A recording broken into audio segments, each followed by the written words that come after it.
Nakapagmuseo na ba ang lahat?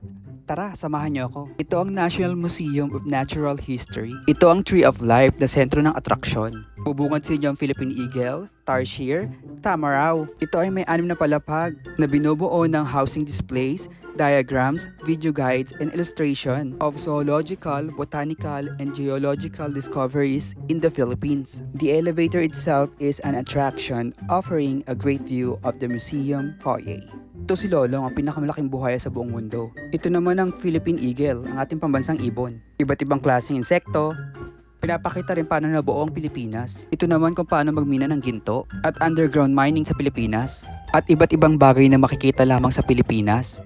Kaya pag napanood mo to, ito na ang sign para magpunta sa National Museum. Bukas sila ng Martes hanggang Linggo, mula alas 10 ng umaga hanggang alas 5 ng hapon. At sarado ng Lunes. Malapit lang ito sa Rizal Park, Taft Avenue. Bye! Follow for more!